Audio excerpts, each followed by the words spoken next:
Welcome to the Caregiving Podcast. I'm Inga. And I'm Julie. And long story short, we have Caregiving. We are two momtrepreneurs who have built an in-home care business from the ground up, guided every step of the way by God's care and fueled by agape love. Almost 14 years later, we felt called to create this podcast as a resource for families with caregiving needs. Whether you care for a family member or are looking for advice on professional caregiving, we want this to be a platform to support you. Each week, we will come to you with encouraging stories of families who have found the right balance for their loved ones, tips for how to care for them and you, and much more. We hope you continue to join us each week as we share in this exciting new journey together.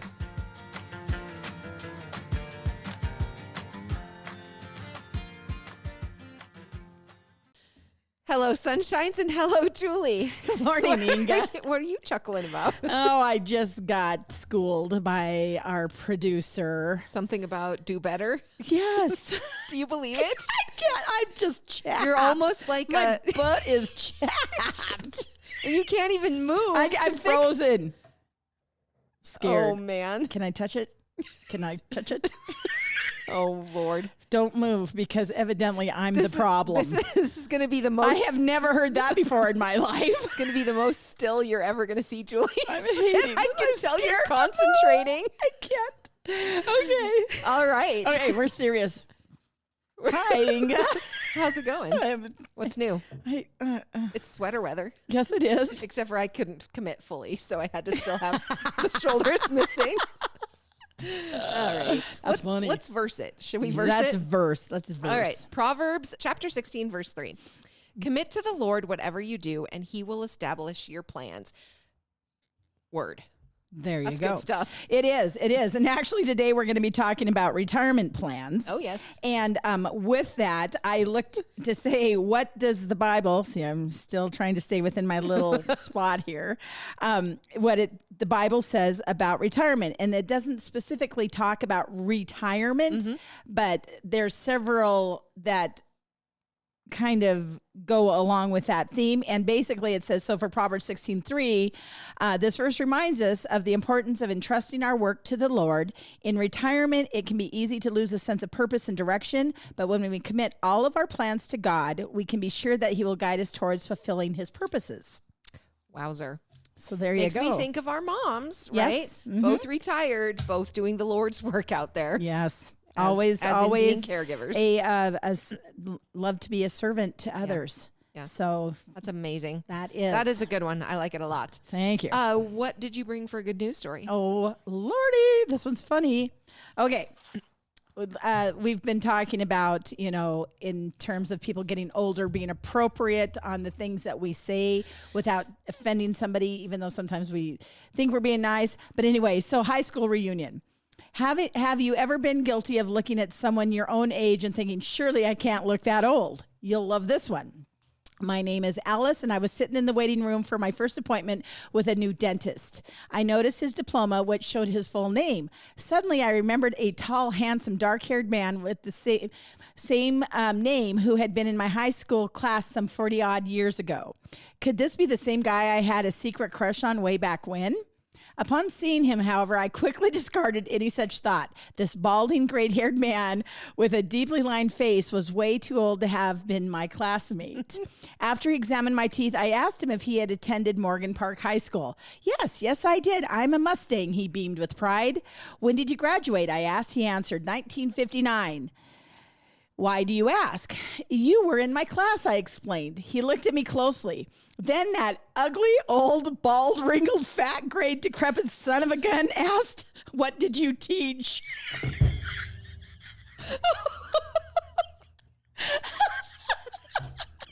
That's really funny. That is really I was funny. just like, oh, that's got to be the story of the day. Oh, yeah, that one wins. That one wins. Well, yes. I have another story. It's not funny. Well, no, it's not funny. Oh, be a downer, Inga. it has a high and it has a low and it has a high. And basically, so we actually had a visiting pastor at church this past weekend. And for anyone that doesn't know, I go to Fresh Life. Anyway, Pastor Drew Worsham, he came in, and I have to, his sermon was called The Secret to a Full Life, but I have to play this part of the sermon. And it's interesting because it's something actually someone from Montana, and I just can't wait for you to hear it. I don't get to come to Montana very often, but in May I was actually here, and I was randomly with a bunch of like pastors, and we got to go fly fishing on the Bighorn, which I guess apparently is like a big deal. And so, and you don't have to look at me very long before you realize I'm kind of more like an indoor cat. And so I had no idea what I was doing, and but on this trip, I'm hanging out with this one youth pastor. And he was telling me this story about a kid a couple of years ago that was in his youth group, a kid named BJ, who at a young age, like, surrendered his life to Jesus and just became this, young teenager that was just so radically changed by Jesus, like he just couldn't stop talking about it. Like, would tell kids on the bus, like would tell his teachers about Jesus, like found himself kind of getting in trouble, like, hey, you gotta chill out, kid. And at 14 years old, BJ went on this mission trip to Peru, like this fanatic kid for Jesus. And 14, he's on this mission trip there for the summer, and he comes back, and within like a week or two, he's in the hospital. And he'd be in the hospital for a couple of days, and they would find out that while in Peru, he had actually gotten the bubonic plague, and that it would only just be a few days later it would take his life. And BJ's dad had his Bible and his journal that were kind of like real treasures to BJ. And he opened up BJ's Bible, and he noticed that there was this phrase that was written in the margins throughout the scripture over and over again. And the phrase was simple. It just said, Jesus, I would die for you. Jesus, I'd die for you.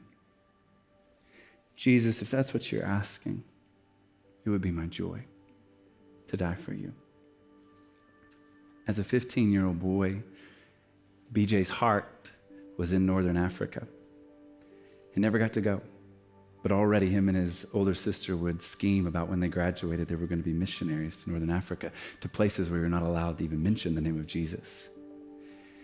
So BJ's family took his ashes and they flew to Northern Africa, and they hired a guide, a Muslim guide, that took them over on this hill, this, I guess, like mountain that overlooked an unreached people group in a village. And they left his ashes there because they knew that's where his heart was. In sharing the story, this Muslim guide would end up surrendering his life to Jesus, and then would become the pastor of an underground church movement in that village. From a young boy who is willing to say, Jesus, it's all yours. I've seen what you've done. Like, I've been so greatly affected by it that whatever you ask, the answer is yes. And I brought a book that his parents wrote, just entitled, I Would Die For You. The band Mercy Me would even write a song about it. And this is his journal entries. It's a 14, 15-year-old boy. And this is one of his entries just a day or two before he would pass. He said this, he said, so now I challenge you. If you are not involved in missions or supporting missions, do so, for each of us has a different task to do in the body of Christ. As it says in Romans 12, but we are all to work together for the glory of God. And I also challenge and encourage you to continue to grow in Christ, daily reading his word, praying, worshiping, and fellowshipping. Do not be satisfied with staying the same person and doing the same mundane routine each day, but change. Grow closer to God and move deeper than just ankle deep in him every day you live, for it may very well be your last. Jesus, It's yours. I die for you. And here's the thing. What's interesting about that phrase is I think that for those of us in this room that really love and have experienced the love of Jesus, I think if we were to poll the crowd and like, hey, listen, today if, push comes to shove and you had to make a decision, would you be willing to die for Jesus? I think that a lot of us would be like, yeah, I hope so. If I got to that point, I would love to say yes. I think that's the easier question. So today, maybe I pose it a different way. If tomorrow, by God's grace and God's grace alone, the alarm goes off and your eyes are able to open and your heart still has a beat and there's still air in your lungs. If tomorrow, by God's grace, he gives you another day. For you, maybe the question is not would you die for him, but would you live for him? Wow. I know. That's a great one. I know. So we're going to talk about how to retire. Yes. And we're going to go step by step. Now, just bear in mind that the interweb has all of the things. Yes. And everybody's got a different opinion. Yep. But there's some definite do's in terms of steps, and there's some definite don'ts. And we're going to kind of touch on those. Is this where we make a list of We are making our list. It's our do's and don'ts. How many of the do's are we doozing, and how many of the don'ts are probably more of the don'ts. Doozing. Yeah, that we're doozing. Yes. Okay, so this first article that we're referencing is from Ramsey Solutions. And basically it's, you work hard for decades, right? Yeah. So you can almost feel it. You want to reach out and touch it, right? The day when you're going to get to retire and go into that new season. But it's not always that easy. Oh, it's not like you can just, I'm going to retire tomorrow and then everything's done. So this just gives you some ideas about, things to contemplate and consider as you lead up to retirement. Mm-hmm. And the first thing is know how much money you will need to retire. Turns out I'm pretty expensive, so I'm going to need a lot. What about you? Same. Yes. Yeah. Anyway, retirement isn't an age, it's a financial number. It's the amount of money you need in order to live out your retirement dreams. Have you ever sat down to calculate what that number is? Once you know what you're aiming for, then you can work towards making that plan to achieve it. Yeah. Well, I know when we had sat down with our financial planner at one point, he said, well, how much do you want to be able to spend a month? Mm-hmm. And I mean, even that number, I was like, very interesting. Yeah. Yeah. So it really makes you stop, and you really have to be serious. This isn't just a number you pull out of the sky. Right. Yeah. So they're saying talk to someone, and it's not enough to have a money goal in mind. You also have to have a vision for what the rest of your life will look like. It's a huge emotional, mental, and social transition. If you're married, set up a dream date with your spouse to talk about your future together. And then what you've got to consider is not only, when you're thinking about the money amount, it's also the time. What are you going to do with your time? Mm-hmm. So there's many, many factors here. I'm going to be honest with you.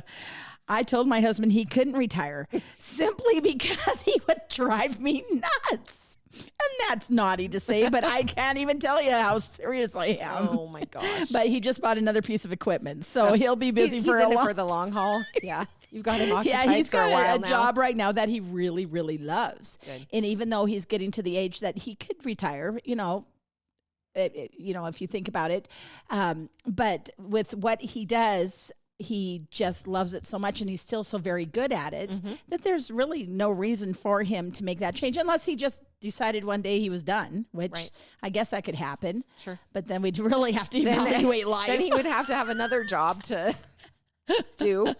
Yes. So, and then if you're single or newly single, ask somebody that you really do trust to come and sit with you so you can talk through your plans.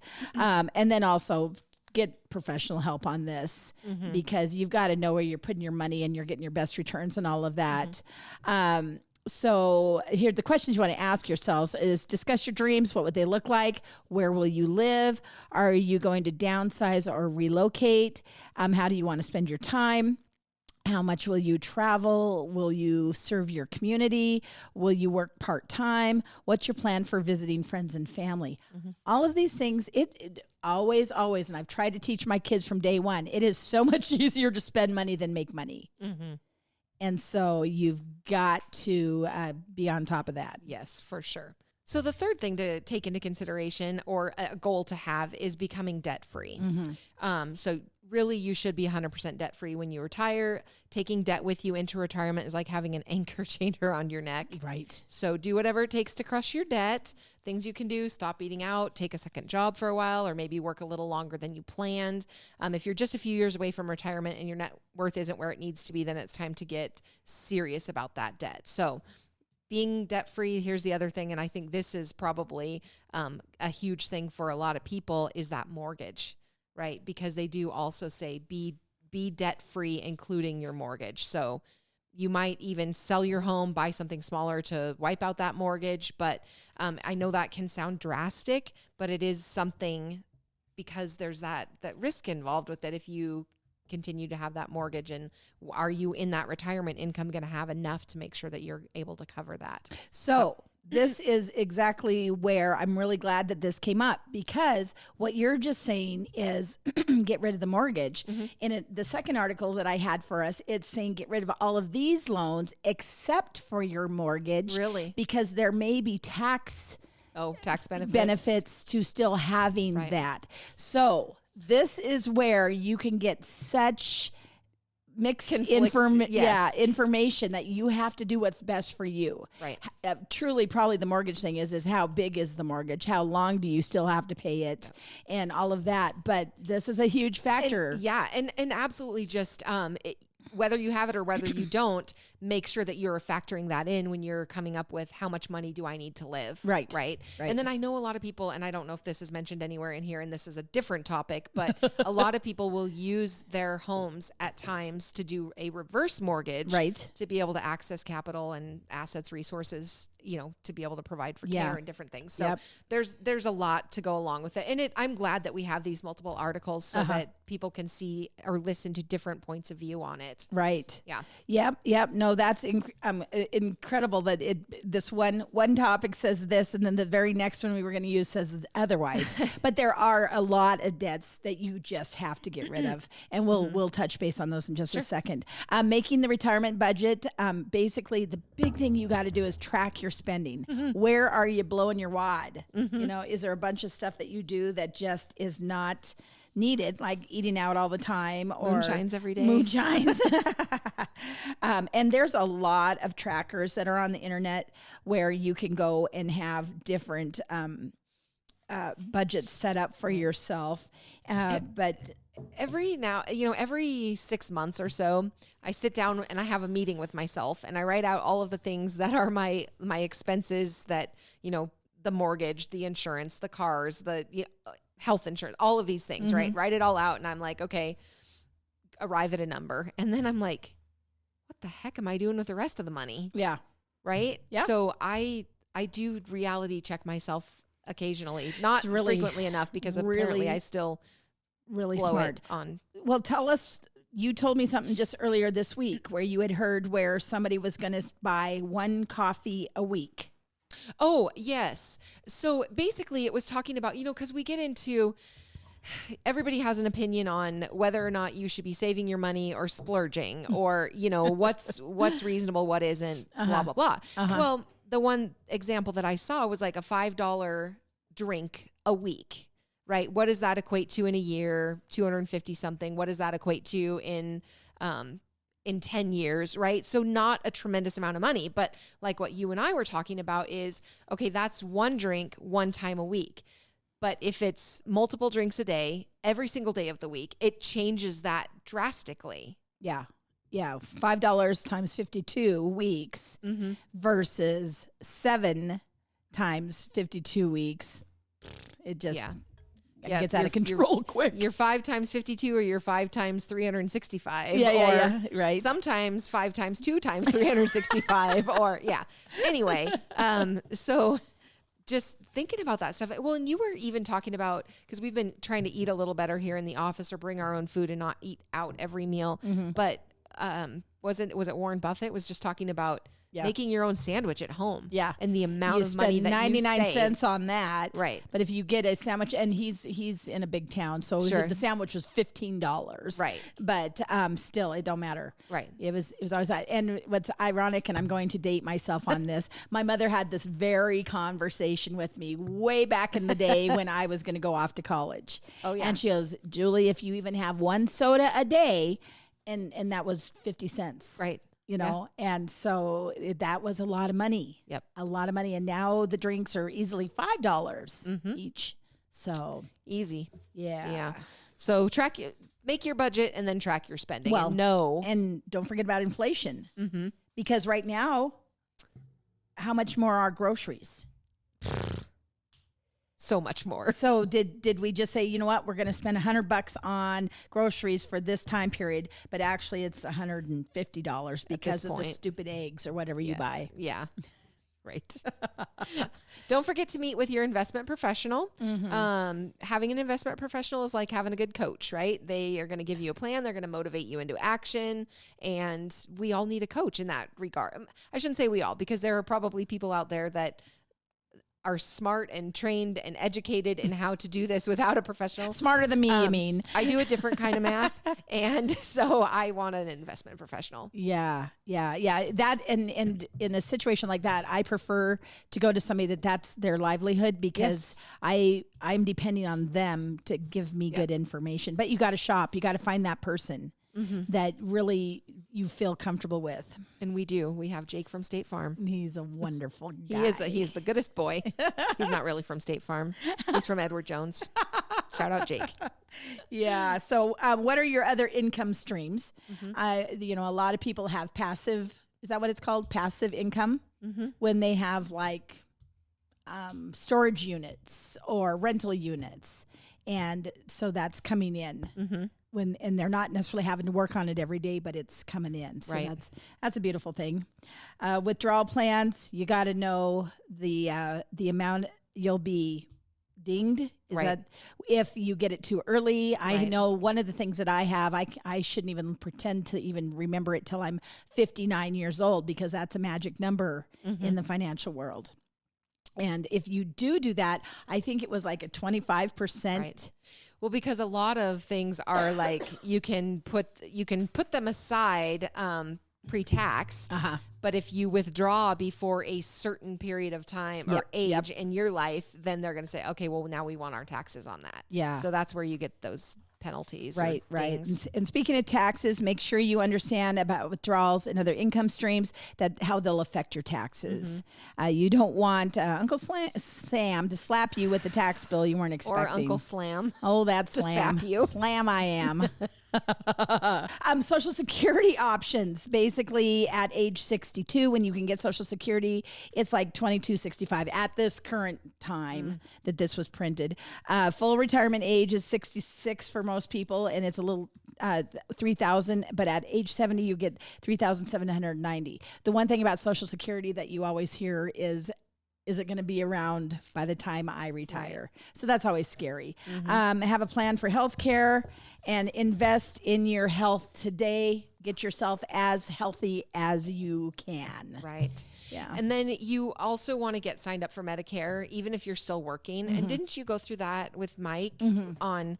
Yeah, get signed up for that benefit when you reach the age that you're eligible to do that. Yeah. So you've contributed to Medicare Fund for decades, so you should take full advantage of it. If you're eligible for Social Security benefits, you're also eligible for Medicare benefits starting at age 65.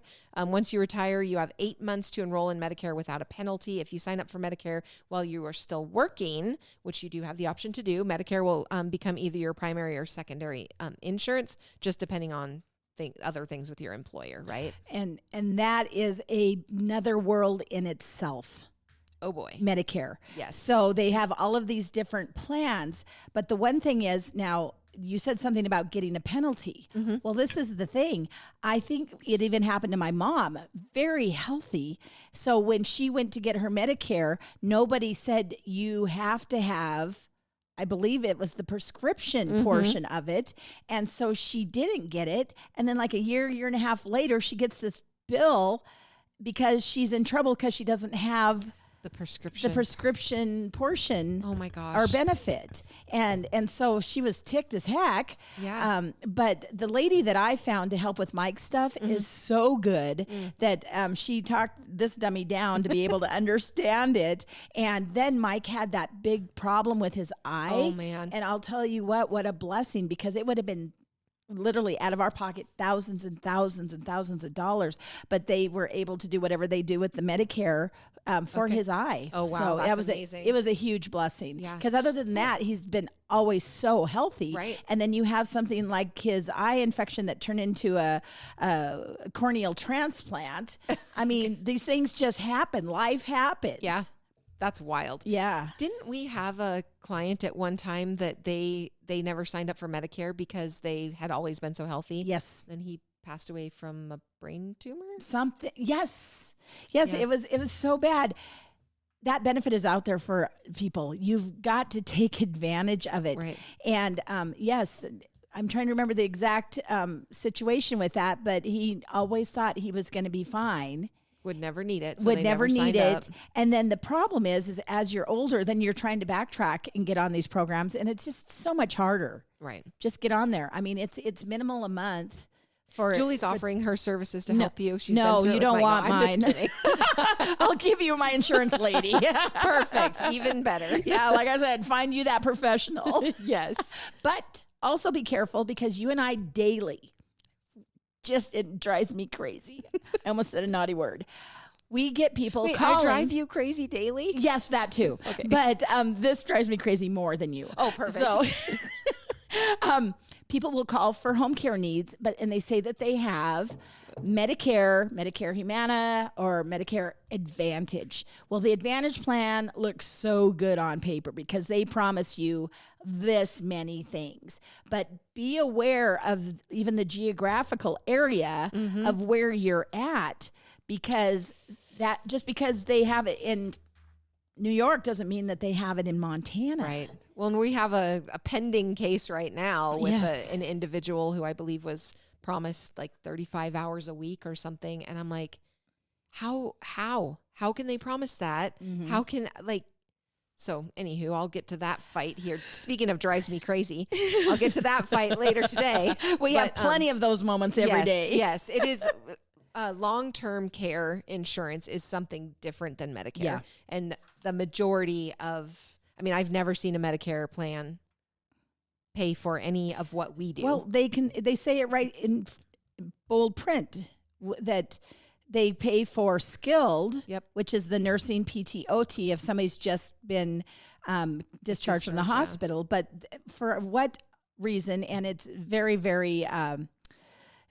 just ticks me off every time I hear about it, but they consider us to be non-skilled, which is absolutely ridiculous. It's an outrage. Because we are very skilled in what we do.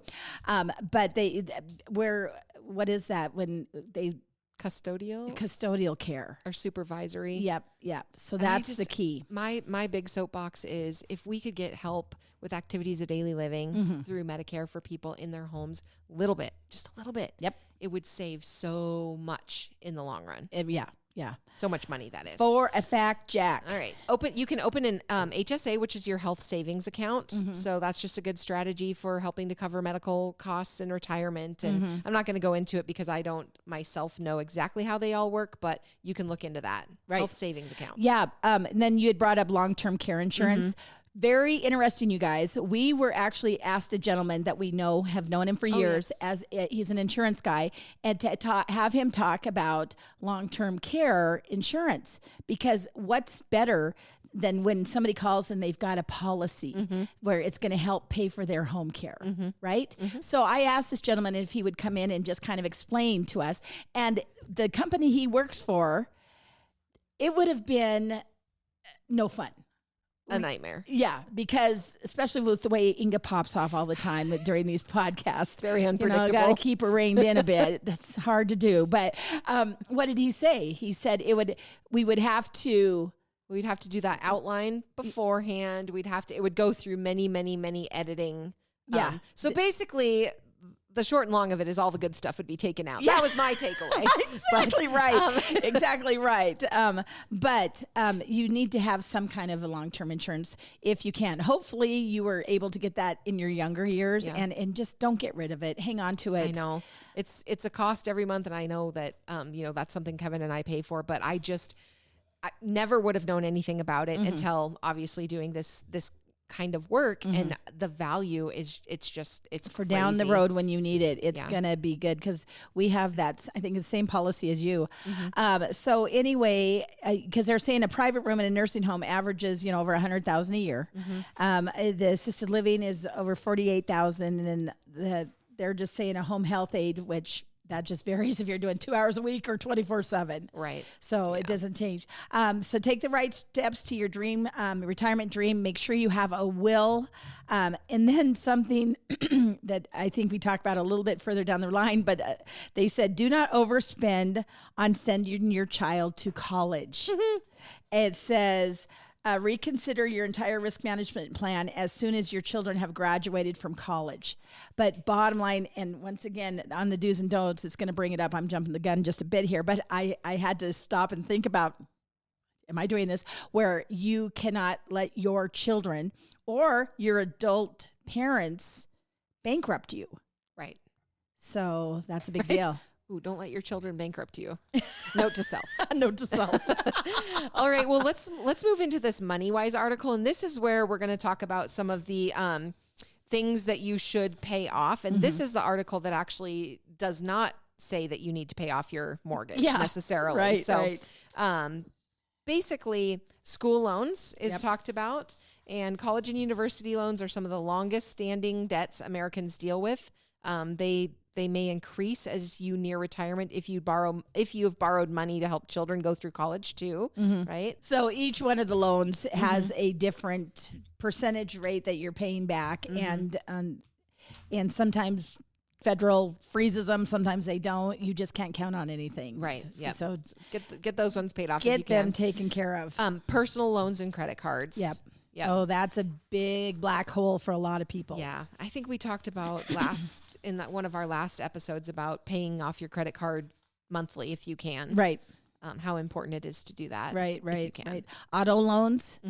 That's a big one. Just kind of holding over your head. And I really hate vehicle loans. I hate making a monthly payment on the truck. I know. It ticks me off. Well, but I think it's because they're so expensive now that like the amount of money that you're financing in an auto loan is astronomical. It's dumb. Some of those new trucks are so beautiful because I'm a truck girl, man. I love me a big, sexy truck. Yes. And it's got to be a Ford. But I'll tell you what, $100,000.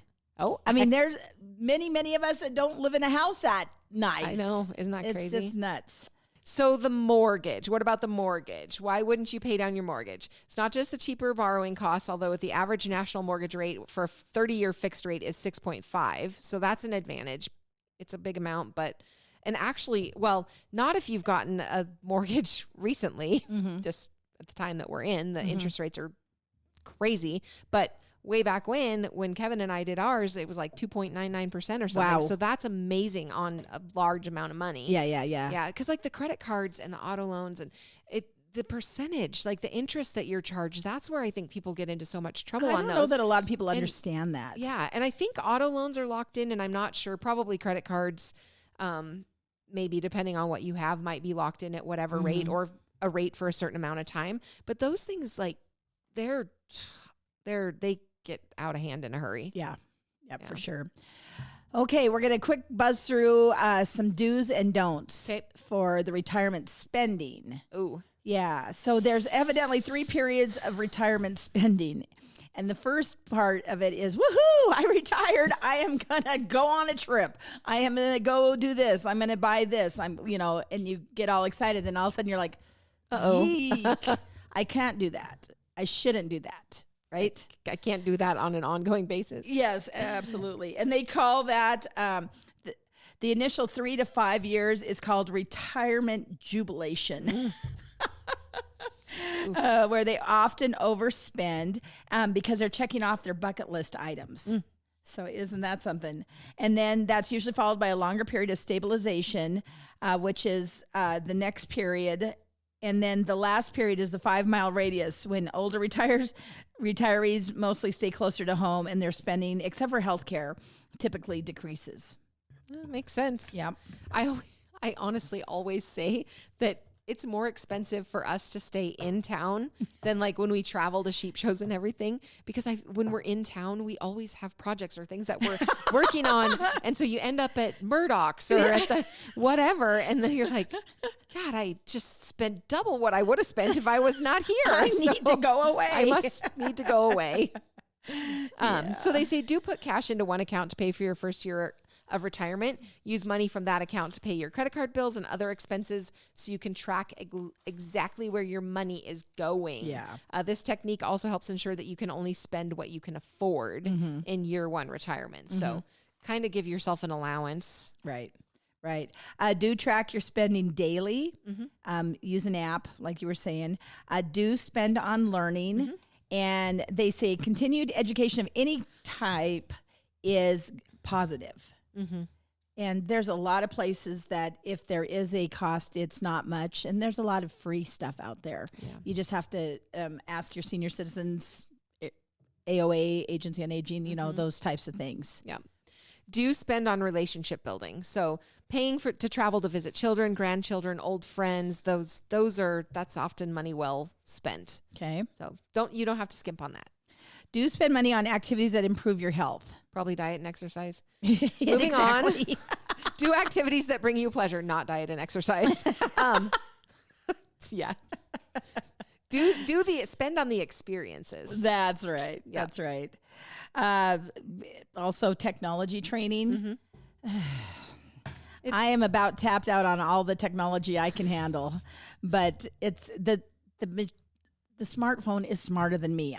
There's no way. Frightening. And I don't even know, even the people that use them so much more than how much percentage of it they still don't use with the capabilities that it has. But how many people, just like when my dad went to get a job, and this was years ago, he'd been on the ranch forever. And then when they moved, he actually went and got a job, and they asked him about his computer skills. Well, there wasn't a computer. What's a computer? On the ranch.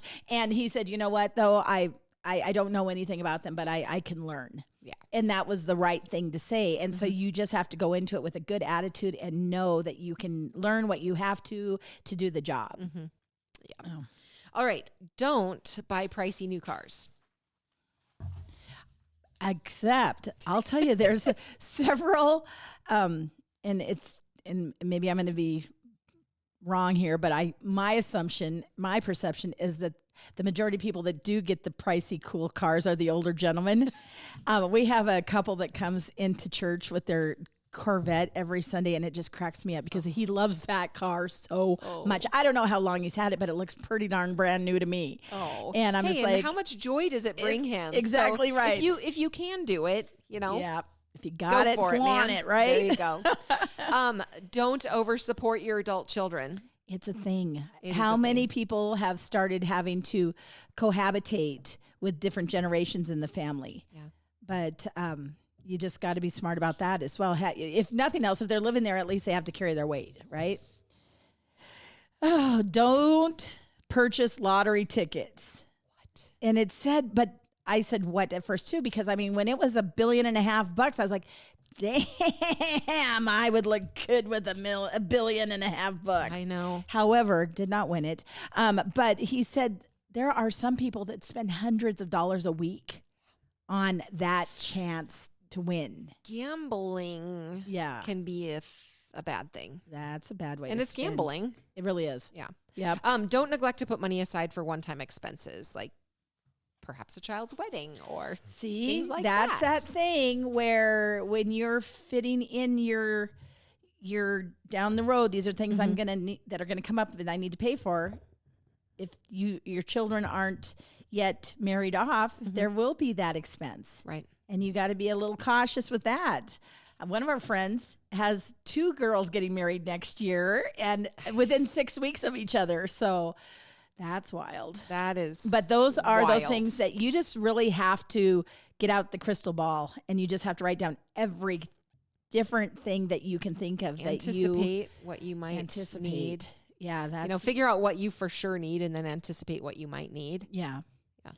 And still, it's hard. Some people come into the retirement age completely backward. Mm-hmm. They didn't save a dime because they were spenders always. Yep. And there is that philosophy, spend it when Right. You can't take it with you. Yeah, right, So exactly. Enjoy it when you can. And others but then it gets you really hard Yeah. when you no longer can work and you have nothing but your Social Security coming in, and based on your financial history, how much is that going to be? Right.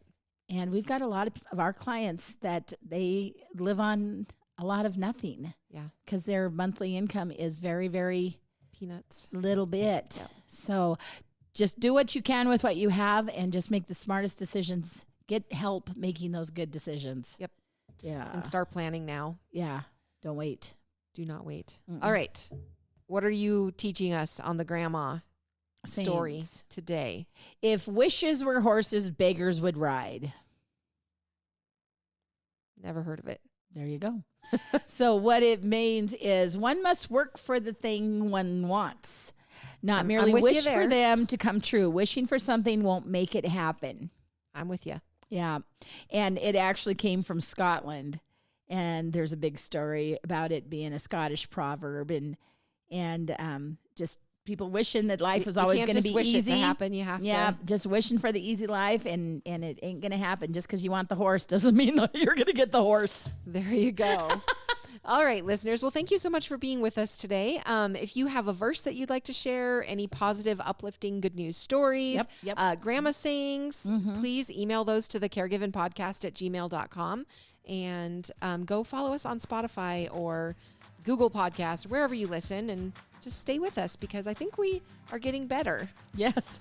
Thanks for being there for the last 100+ episodes. That and though I'm still looking at Alyssa, hoping I stayed within my little area We'll see. and didn't Time will tell. swirl too much.